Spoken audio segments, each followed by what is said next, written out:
D'accord, d'accord gars yi kon nag le deuxième point bu ñuy laal fii bon dañu dugg sur le cas de Ousmane Sonko foofu la ñu profité ñu tënkaale wap lépp lu Joba wax fii le problème de Ousmane Sonko xam nga la dernière fois bi ñu def émission bi c'est parce qu'on n'avait pas eu écho de truc là quoi de la rencontre de Ousmane Sonko bi mu defoon le dimanche passé au niveau de Keur Massar mais bi ñu génnee foofu tout un chacun a écouté le discours de Ousmane Sonko te a eu à voir des commentaires dans les réseaux sociaux au niveau du Sénégal ce qui se passe léegi nag situation boobu la ñu analyser fii ci kaw Sonko toujours gis nañu l'ex-proviseur mu génn tamit nag moom mu ñëw def benn intervention nee na moom dafa ñëw pour je ne sais pas seetal daram la xaw ma lan parce que Ousmane Sonko da koy tuumal mu nekk une sortie boo xamee ne Sénégalais beaucoup de gens se posent la question quelle est la pertinence de cette sortie mu ngi ci toile bi boo paree ci loolu tamit nag ñëw ñu jéem a seet exactement là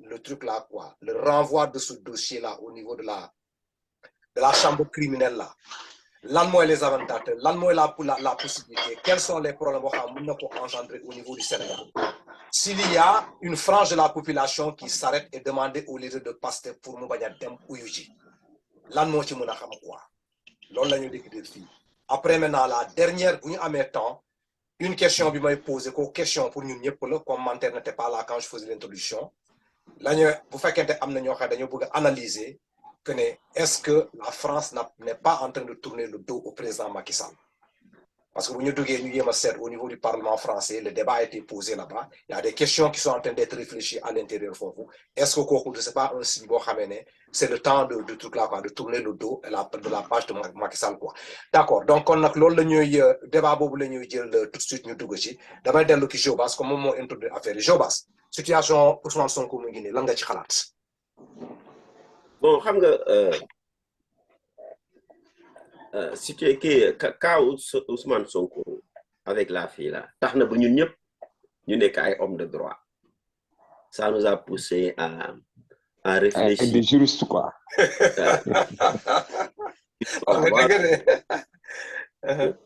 alors que loolu am na ñu bëri ñoo xam ne seen xel kii wu ci woon trop seen xam-xam bëri aussi mais parfois on apprend c'est ça la culture quoi tu vois c'est ça la culture. donc mun nañ la indi loo xam ne xamoo si dara mais quand même nga ji pour essayer comprendre quoi donc le problème de Sonko man dama ciy wax lu simple rek l'objectif du camp d'en face lenn la rek qu'il ne soit pas candidat mais le prix à payer est déjà très lourd man damay ne est-ce que jar na ko su dee yow wóor na la ne am nga ay bilan en faisant un peu de la comédie les fils de Mansali la jóge la tout mooy doomam yi bu ñu gëmmantoo ba yeewu rek tiit ne mooy est-ce qu'on n'est pas encore est-ce qu'on est toujours à Dubaï parce que dañu àgg fële jam ñaajo day niiru Dubaï tu vois comment ça fait rigoler quoi tu vois pour te dire que comment ils sont malhonnêtes pour s'agripper à pour ñu langaama ci nguur dafa neex de dañu amul temps sax mën na til leen affaire nguur nu mu neexee tu vois parce que man ma belle-mère a été la secrétaire principale de Kader Fall ministre de l'éducation nationale la néngu xam naa donc gars yi lu ñuy langaamu ni yëpp ak ni ñuy changer seen position yëpp nguur la kese amul leneen dégg naa sax damay joxe ay kii rek de après yéen ngeen développé quoi maître Wade sans le nommer dem na fi Cameroun temps mu nekkee ministre d'État Abdou Diouf yónni ko Cameroun mu toog ci Mercedes bi chauffeur bi dawalal ko muy nelaw xam nga Cameroun dafa tàng ñu taalal ko kii bi clim bi ci biir Mercedes bi mu nelaw ba ci ak mu yeewu c'est le chauffeur qui raconte mu ne paa bi daa yeewu rek ne ngeen baal ma ci kàddu yi doomaraam yi maa ngi door a xam lu tax ñuy langaamu ci nguur gi tu vois donc Mais Wade a toujours eu des Mercedes avant le pouvoir hein. Non mais c'est que waxin la quoi. nga waxin la situation bi moo tax mu wax loolu quoi ça veut dire que. d'accord. tëdd ci Mercedes ak nu mu nooyee. ak clip yi moom da kii genre parabole la quoi pour wane que nguur dafa neex. mu ne doomu raam yi je sais. ok d'accord.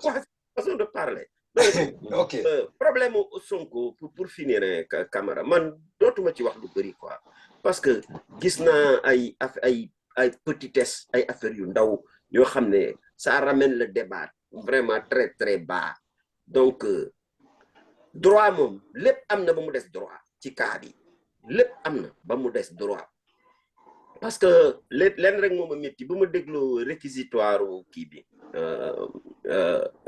le procureur général le procureur de la République réquisitoire boobu laa si génn ma ne ils sont pas sérieux ces gens-là vraiment ils sont pas sérieux alors que le problème était tellement simple warloon sax àgg warloon sax dépasser gendarmerie.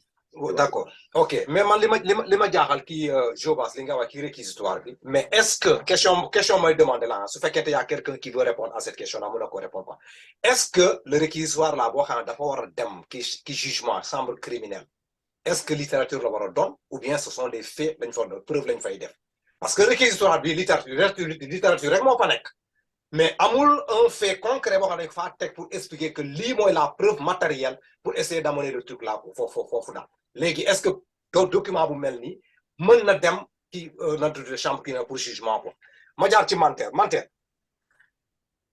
cas d'Ousmane Sonko dans sa totalité lan mooy sa appréciation. waaw bon mais Bakary man si je réponds à ta question je te réponds à ta question en te posant une autre question. Oui, vas-y. Comment aurais-tu imaginé que le réquisitoire du procureur soit? Mais le réquisitoire, c'est de la littérature. Mais c'est-à-dire littérature sans preuve matérielle là, wax de. Il faut que ça soit technique. Il faut lui dire ça. C'est-à-dire dans la littérature là, tu dis que ici joint un papier tel comme le certificat médical du docteur joint, un truc matériel. Bakary, je peux Bakary. Ouais, vas-y, Moustapha. Mais c'est d'autant plus intéressant pour vous, pour les partisans de Sonko, donc d'aller à un procès, parce que c'est de la littérature. On va démontrer très rapidement avec quelqu'un comme Maître Ciré Clédor Ly. Non. Bon, qui nous pose problème, ça veut te dire que, est-ce qu'on peut prendre une justice au niveau du Sénégal? Est-ce que nous avons une littérature sans faire matériel? Parce que j'avoue que je ne maîtrise pas ce que le procureur. Effectivement, c'est pour te dire que. Mais dans tout ça, général, le procureur, il charge, il dit ce qu'il veut. Combien de temps après le juge va trancher. Moustapha, combien de temps nous perdons? À ce moment-là, pourquoi on juge d'instruction alors? Ce fait que littérature là, ce qui a été dit ici, on écrit, on envoie. Mais si on amène un juge d'instruction pour man, mandat technique pour charger, pour charger ou bien pour décharger. Non, le juge d'instruction, je te comprends. Le juge d'instruction, je pense qu'il sera plus, voilà, il ne sera pas le procureur. Hein. Il va écouter deux parties. Il ne sera pas le procureur. Non, ce que je sais d'un tribunal, le juge, il ne sera pas le procureur. Le procureur, il peut dire ce qu'il veut.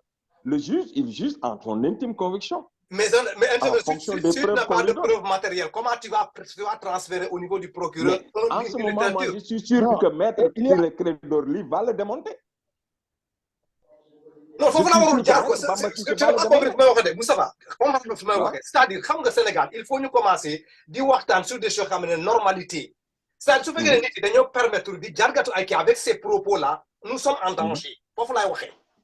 Mais on n'est que juste d'instruction. Toute la population là, nous texte yakar qui indi.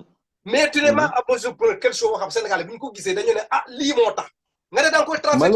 malheureusement, ce que je sais, c'est que la loi actuelle là, c'est comme ça qu'elle est. Tu ne peux pas la changer. Non, mais attends, Moustapha, c'est pas une question de loi qui est pas bonne. Hein? Moi, je crois que si je comprends Bakary, c'est que ce que lui, il considère comme n'étant pas des preuves, mais c'est ce que le juge considère comme étant des preuves. C'est aussi simple que ça. Mais qu'est-ce que c'est une preuve? Qu'est-ce que c'est qu'une preuve? C'est une divergence de point de vue. Le juge a considéré le certificat comme une preuve. Le juge a considéré les paroles de la plaignante. Il a considéré le silence du défendeur. Parce que c'est ça le problème. Non, on est en danger. Non, on est en danger. Les Haral, ah man, l'on l'a dit, les juges le considèrent. C'est bon que c'est réquisitoire, c'est ce qu'il a dit. C'est ce que je suis en train de t'expliquer. Mais c'est ce que je te dis, sur la base du certificat qu'on lui a donné, sur la base des deux parties qu'il a entendues, sur la base des déclarations de la plaignante, voilà, sur la base du silence du défendeur, sur la base de tout ça là, il considère que li jarna yobu jugement. Quelle est la question est-ce que tu peux me dire le silence là qui lan lañ ko sugal pour le silence? Quel a été le silence? Si le défendant là, il a répondu à ces questions, quel est le silence? Parce qu'on lui a demandé est-ce que tu peux donner ton ADN là, et il a dit non. C'est ça qu'on appelle le silence? Mais moi je n'ai jamais voulu qu'on entre ici dans le débat concernant ces détails là. Ok. Tu as posé une question, j'ai répondu à la question. Si on veut entrer dans ça, on peut toujours y entrer parce que c'est des questions de droit. Je suis quand même à l'aise là-dedans. Je ne supporte ni le procureur, ni le juge d'instruction. J'essaie simplement de comprendre ce qui l'a poussé à renvoyer l'affaire là en procès. Maintenant, comme le dit Moustapha, le juge d'instruction a fini. On ne va plus l'entendre. Il ne sera plus une partie dans le procès. C'est une nouvelle équipe qui va être constituée d'un tribunal avec un autre procureur, avec les avocats de Sonko et ceux de la plaignante, qui vont aller se défendre là-bas. Okay. Mais je crois que pour l'intérêt de la vérité, aussi bien de Sonko que de la dame, il vaut mieux vider cette affaire-là au tribunal. Moi, je suis de ceux qui pensent qu'il est nécessaire qu'on aille en jugement pour cette affaire-là. Maintenant, je reviens sur la question fondamentale. C'est celle du procureur Serigne Bassirou Gueye, n'est-ce pas, qui est sorti. Là aussi, Serigne Bassirou Gueye a dit qu'il a été depuis 2 ans victime d'accusations qu'il considère comme étant des accusations gratuites et fallacieuses. Il a dit qu'il a fait son rôle comme il devait le faire et que parfois même il s'est étonné pourquoi les avocats de Sonko n'ont pas joué le rôle comme ils devaient le jouer.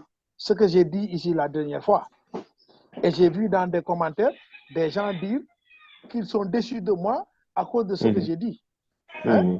Mais je suis déçu qu'ils soient déçus. Mais ce qui est clair, c'est que moi, je considère ce que j'ai dit et je reste sur cette position-là. Il n'aurait pas dû conseiller à Sonko d'avoir cette position-là. C'était mieux de se défendre. Peut-être qu'en se défendant, on aurait pu donner des arguments aux juges d'instruction, de telle sorte qu'il aurait dit, écoutez, non, mais attends, ça ne peut pas continuer. Mais si les gens viennent, te posent des questions et que tu te tais, mais c'est comme si toi, tu es prêt pour le procès. Non, Mamadou, là, je ne peux pas être d'accord avec toi. Maintenant, le procureur, Serigne Bassirou Gueye, il a dit que lui, c'est pour cela qu'il vient s'expliquer. Et il a attendu jusqu'à la fin de la procédure, parce que la procédure est terminée. Il a attendu jusqu'à la fin de la procédure pour venir s'expliquer. Maintenant, la question qui consiste à dire, est-ce que quelqu'un qui vient s'expliquer, est-ce que c'est opportun? Bon, c'est une question. Lui, il considère que c'est opportun parce que c'est fini. D'autres peuvent considérer que, bon, celui qui s'explique s'accuse. Bon, c'est vrai. Mais lui, il a considéré qu'il devait s'expliquer parce qu'il a reçu la pression. Xam nga fii Sénégal la. Ni dañ na la bu fekkee war nga aussi il faut que ngay dindi tuuma. Yow en tant que menteur, lan nga gisee sa sortie là quoi, boo ko analyser quoi en tant que citoyen sénégalais. Non, moi je considère hein, que mu ñëw expliquer wu moo gën. Parce qu'on est dans un dossier qui est compliqué. Où parfois, même les juristes que nous sommes ont besoin de comprendre sur quelle doctrine tel acte est posé. Parce que parfois, ça doit dépasser le cadre de la loi. Et ça t'amène à reculer jusqu'à vers la doctrine. Parfois, tu te poses des questions. Et donc, le fait que Mougen éclaircir, mais la question. Est-ce que réellement il a atteint son objectif là? Est-ce que le peuple est éclairé par rapport à sa sortie là? Est-ce qu'il n'a pas créé la confusion? Bon, moi, en tout cas, à mon niveau, je ne suis pas le peuple. À mon niveau, j'ai compris son souci sur le plan juridique. À mon niveau, moi, j'ai compris son souci. Mais peut-être que moi, je ne suis pas un échantillon remarquable parce que peut-être je suis juriste. Et que peut-être ceux qui n'ont pas fait droit, eux peut-être n'ont pas compris. Mais moi, à mon niveau, j'ai compris son souci. Ok, d'accord. Jobas. dama ci yokk dara rek. non, Jobas, c'est vrai, tour la ñoy def quoi. Peut-être non, ok, allez-y. Waaw d'accord, baal Mamadou Dieng, Mamadou demal parce que Mamadou bëggoon intervenir quoi. Vas-y. Après Moustapha. Mun naa jox parole bi jo après reprendre ça pose pas. Non, vas-y, professeur. Vas-y, après ñëw Moussa parce que dama trompé. Mais qu'est-ce qui est compliqué dans cette affaire-là? Cette affaire-là, on l'a rendu compliqué depuis le début. On l'a rendu compliqué depuis le début. Mais il n'y a rien qui est compliqué. Et jusqu'à présent, pour moi, rien n'est compliqué. Il y a eu des enquêtes qui ont été menées. Il y a eu des auditions qui ont été faites. Tout est clair, net. Ils ont entendu des gens.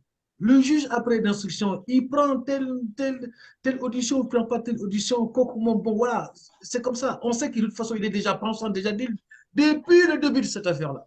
Moi, de toute façon, je ne faisais pas du tout confiance à ça. Et puis derrière ça, quoi. Moi, personnellement, j'en ai marre de ce dossier-là. Non, honnêtement, j'en ai marre de ce dossier-là, quoi. Là, je a parlé de littérature tout à l'heure. Le droit, c'est de la littérature. OK? Après, les gens font ce qu'ils veulent. L'interprétation de la droit, l'esprit, comme Moustapha l'a dit tout à l'heure, d'autres vont dire non, c'est pas ça, c'est très technique, tout ce que vous voulez. Moi, je ne suis pas novice de droit. Je ne suis pas novice de droit du tout. Il y a des enquêtes qui ont été menées. Et j'ai été convaincu que l'affaire B, warul dem jugement. J'étais convaincu, et je suis encore convaincu de ça. Parce que li ma dégg li nga xam ne moo gën dans la presse avec les auditions pour moi affaire bi c'était si simple que ça waroon nañ ko arrêter depuis longtemps ak seen fii nag de deux choses une ou bien on tranche ça fait là sur le plan juridique chose auquel effectivement je ne fais pas du tout confiance à ce pouvoir juridique là qui est corrompu, ça je le dis haut et fort et je ne suis pas le seul d'ailleurs à le dire, ou bien on traite cette affaire là sur le plan politique. Moi je pense que cette affaire là ce sera ça gis nga affaire bi pour moi li ma gëm l'affaire se sera traitée sur le plan politique, mais pas sur le plan judiciaire. Parce que, Bakary, laisse-moi finir s'il te plaît. Parce que, quoi que l'on fasse, les Sénégalais ont déjà jugé déjà. Quoi que l'on fasse, les Sénégalais ont déjà jugé. Bon. Mamadou dit, ouais, mais c'est qui le peuple? Le peuple, c'est toi, c'est moi, c'est Moustapha. Le peuple, c'est celui où le pouvoir s'exerce. Nous sommes le peuple. Nous sommes le peuple. Donc, par conséquent, qu'est-ce que cette affaire-là? On en a dit depuis très longtemps. Depuis très longtemps. Et le bout du bout, c'est tout simplement vouloir liquider un adversaire. Ils l'ont fait en Karim Wade. Alors qu'effectivement, il y avait des dossiers qui blanchissaient Karim Wade. Ce n'est pas la malhonnêteté intellectuelle, ça, c'est de la malhonnêteté judiciaire, ça. Éliminer un candidat comme ça, Khalifa Sall, c'est pareil. Il veut refaire la même chose. Mais les gars, il faut arrêter. Non, sincèrement, il faut arrêter quoi. Okay. C'est exaspérant. Mais je disais même que c'est malhonnête sur le plan politique. Quand on voit des dirigeants comme ça, qui s'acharnent pendant 2 ans, ils nous ont fait tourner en brique. Écoutez une gamine qui raconte tout et le contraire. Des avocats de l'autre partie, de la fille là, qui passent tout leur temps à vomir sur les... Non mais attends, mais nous méritons plus que ça. Plus que ça. Non, qu'est-ce qu'il a fait? Moi personnellement, je pense que cette affaire-là, les politiques nous ont salis. Non, honnêtement. Ok, bon, ça va. Les politiques nous ont fait, et c'est inadmissible. Inadmissible. Qu'est-ce que vous voulez qu'on dise là? On est au procès, il va prendre 6 mois de sursis et il ne se présentera pas. Ça va sortir, ça va chier. Enfin, excusez-moi du terme, mais ça va partir de plus belle. Et ce sera pire que 2021. Pire que 2021. Quelles que soient les décisions. On s'entête. On veut amener le mec en procès. Affaire le règle. Moi, j'entends bien des gens qui disent ouais, mais il y a un procès. Mais attends, mais ils sont que d'un procès. Non, moi, c'est ma conviction. Sans que Woro soit gagne de et contester sur la fédération de plan politique. C'est tout. Ok. Ouais, il faut qu'ils arrêtent de prendre des Sénégalais pour des dupes. Parce que non, c'est trop. Waouh. Affaire complexe, hein. Parfois, comme dit Manter tout à l'heure, il y a un moment où tu n'as plus même envie d'en parler. Mais je te dis. Parce que je pense qu'on a dit tout et n'importe quoi dans ce dossier-là. Mais absolument. On est arrivé à un moment où c'est devenu même complexe, quoi. Bon, on se retrouve même pas dans ce que. On est dans l'impasse, quoi. Il n'y a pas une situation. Il y a parce que, Légui, tout à l'heure, j'écoutais le professeur Iba Barry Camara de l'Université de Dakar, un juriste. Bon, il parlait d'un compromis. Mais pour moi, les choses sont plus complexes que ça. Il parle de compromis. Est-ce qu'il faut. Il parle de compromis, c'est-à-dire un règlement à l'amiable politique, quoi. Bon. Dans la base. Moi, pour moi, actuellement, on est à la croisée des chemins. On a 3 pistes à peu près. Et pour moi, Ben Boutinek, c'est problématique. Est-ce qu'il faut. Tout est problématique. Est-ce qu'il faut nous faire du procès avec les menaces d'insécurité, avec les menaces de tension, avec les menaces de tout ce qu'on veut sur le pays? Est-ce qu'il faut bailler affaire du Moussed, nous t'accouffer? En ce moment-là, pour moi, institution judiciaire de Nassar, ou est-ce que nous devons trouver une formule politique, on va dire, d'arrangement pour, voilà, trouver un gentleman agreement, teg affaire bi ci souf, ndamp xalé bi, ñi déwon ñu ndamp leen, blabla, et puis on tourne la page. Pour moi, ça aussi, c'est problématique.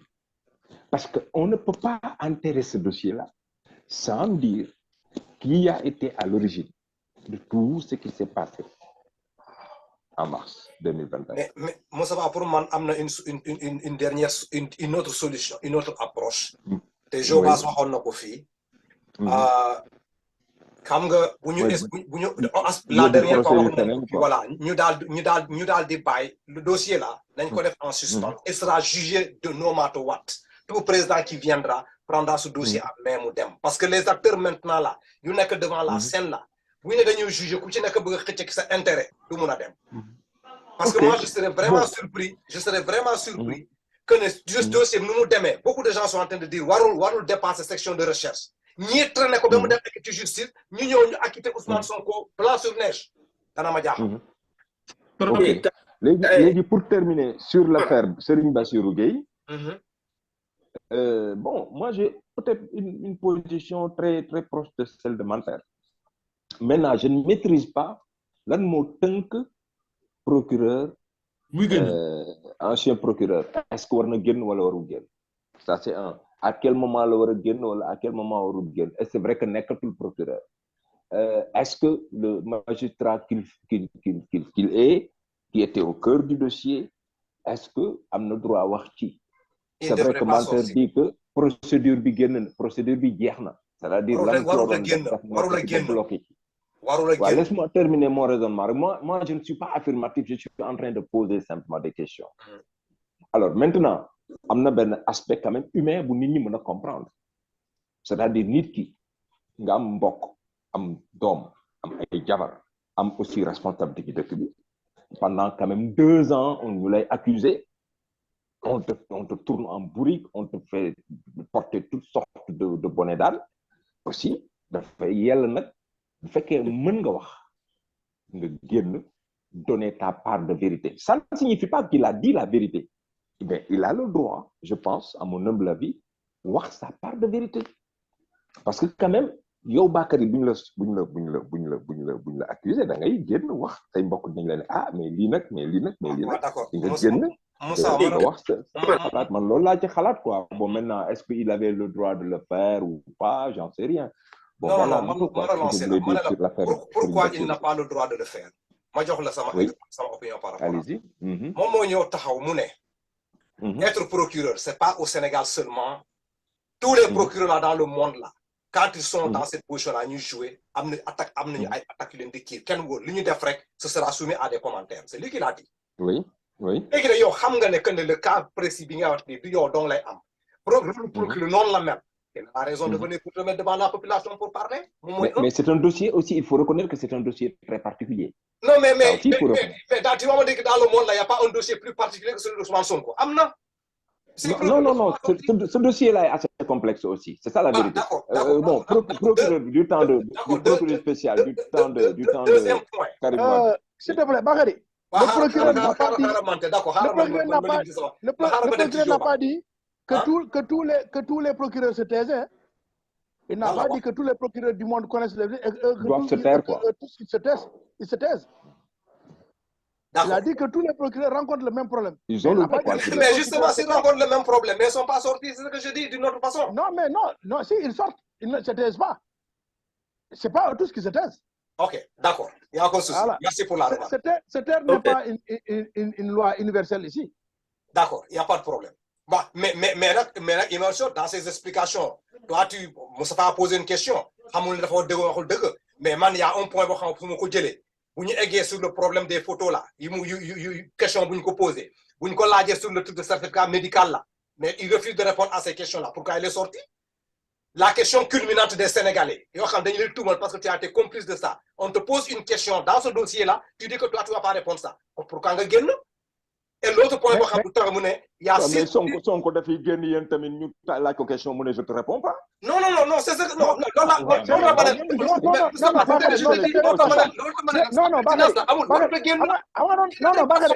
Bakary aussi, moi aussi, dis-nous pitié une affaire, comme si c'était ça. Le procureur a bien dit, quand il sortait, il a dit de quoi il est venu parler. Maintenant, les journalistes sénégalais qui sont... Mais il n'a pas parlé de quoi il est venu parler. Il est entré dans le dossier. Pourquoi il parle de trucs là, quoi, des documents, des choses qui incluent Sonko, les contradictions de Sonko et les contradictions d'Adissa. Le procureur est venu pour parler du PV. Non. Le procureur est venu pour parler du PV. Il a dit que moi, je viens ici pour parler du procès verbal. Mais ne posez pas des questions sur autre chose. C'est ça qu'il a dit. Et c'est sur ça qu'il a répondu. Ok, d'accord. Il n'y a pas de problème. Voilà. Il aurait dû comprendre que il est sorti pour les Sénégalais parce que si vous faites Ousmane Sonko il y a un point très important qui se doit le stockage Ousmane Sonko moi le proviseur procureur il a substitué les PV. Le procureur d'accord, mais là moi il y a une substitution PV ce sont des choses qui sont liées ici. Non. Si on te demande un certificat médical il faut que tu modifies un PV. Bakary, les choses peuvent être liées. Mais lui, il a répondu sur l'une tout mal. Et il a dit qu'il est à la disposition des gens. Une tout mal à après moi aussi. Raison de plus, il n'a pas été précis. Il a créé la confusion. Tu vas dans les médias, tous les gens qui parlent. Je ne pense pas qu'il a créé la confusion. Non, depuis 2 ans quand même, la bonne volonté pour écouter. On peut lui pardonner ça, quoi. Pour tous ceux qui ont une volonté d'écouter, pour comprendre, je ne pense pas qu'il a créé une confusion. Maintenant, lorsqu'on ne peut pas entendre, on n'entendra pas. Lorsqu'on ne peut pas comprendre, on ne comprendra jamais. Ok, je vois rapidement. Il est descendu tellement bas pour faire comprendre aux gens. Il a même laissé tout le langage juridique et il est descendu pour être le plus pédagogue possible. D'accord. Mais celui qui ne veut pas comprendre. Et tu penses je passe une minute seulement, nous allons quoi. Je passe. Et tu penses qu'il a été pédagogique? Mais je crois que oui. Enseignant l'uni. Mais moi, je crois qu'il a été pédagogique. Il est descendu. Comment procureur Bouahé? Peut-être on ne devons pas la même grille de lecture. Non seulement convaincre, mais aussi non, mais professeur, vous le convaincre, le jour où le procureur va te convaincre, c'est que le soleil va se lever à l'ouest. Mais non, le soleil se lèvera toujours à l'est. Le procureur non, le jour où le procureur va te convaincre, toi, le soleil se lèvera à l'ouest. Le procureur ne compte pas. Le procureur ne compte pas pour... Non, le procureur ne va pas me convaincre parce que moi je sais que le soleil scientifiquement, je sais que le procureur ne va pas me convaincre parce que scientifiquement, je sais que le soleil se lèvera toujours à l'est et se couchera à l'ouest. Ça, moi, je me convaincre. Mais par contre, les gens aussi, vous me convaincre aussi que dans ce procès-là, que aussi vous me convaincre aussi dans ce procès-là, qui constitue vouloir condamner Sonko à ce qui n'est pas ma conviction. Kamna le procureur, quel jargon il aurait dû utiliser et quel jargon il a utilisé. J'ai remarqué. Quel jargon il a utilisé? De faire que ne dégoûte pas Mieni ou de faire que ne dégoûte les Sénégalais. Non, mais justement, c'est-à-dire le procureur, mais on a utilisé un jargon bien c'est un jargon juridique. Technique, quoi. Il a essayé, voilà, il a essayé d'être le plus pédagogue possible pour faire comprendre aux gens. Justement. Ça aussi, il faut. Non, justement, je vais revenir ce que Moustapha dit. Parce qu'il a dit qu'il aurait dû être technique. Dans une telle situation comme ça, le procureur n'a pas à être technique. Il n'a pas à être technique. Parce que ce sont les Sénégalais. Et les 3 quarts des Sénégalais ne sont pas de que je voulais dire. Je voulais dire qu'il ne devait pas être technique. Il a tout fait pour être le moins technique possible. C'est ce qu'on te dit. Il a tout fait pour être le moins technique être possible. simple, quoi. S'il a été moins et dans ces explications, il a créé la confusion. En tant que procureur, s'il a été moins technique, il a été extrêmement maladroit et pas pédagogique. Effectivement. Ça ne vous en fait pas. Dans cette technique-là, il a été maladroit. Que ce soit Bakary, professeur Konaté ou Benjo, nous, on sait bien qu'il a créé la confusion chez vous. Ça, ne vous en faites pas. Et pourquoi? Ça, le dire.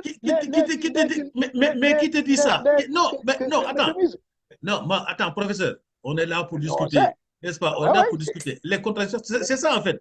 La démocratie, si tu veux, c'est la contradiction des opinions dans une certaine forme de rigueur. De ce que je connais de la démocratie. Donc, par conséquent, aussi, il faut l'entendre. C'est tout. Je sais que toi, tu veux faire condamner Sonko. C'est ça. Mais bon, ça, on a compris ça. C'est pas ça le souci. Mais nous, on dit de toute façon, ce procès-là ne peut pas être un procès juridique, mais plutôt un procès politique. C'est tout. Donc, tu vas comprendre que coûte que coûte, tu veux le faire élire. Ah, mais bien sûr. Ah, voilà. Ah, mais bien sûr. Ah, mais toi, tu veux le faire. Tu veux le condamner, Mamadou. Depuis le début. Mamadou Sarr, toi, tu veux le condamner. Moi, je ne vais pas. La prison, là. Je te dis d'où est-ce que je viens, moi. Je te dis d'où est-ce que je viens. Non, dans les demander, parce que yo, d'accord, parce que je ne t'ai pas dit d'où est-ce que je viens comme ça pour participer à cette séance-là. Je t'ai dit, non? Voilà. Et Koufadem, ton pire ennemi pour nous d'un faux. Lorsque les gens ont des convictions, lorsque des gens ont des convictions, mais moi, ce que je peux leur dire, c'est de se méfier de leurs convictions. Ah, d'accord. Vous professeur, moi, je veux faire condamner Sonko, mais il est totalement libre de le dire.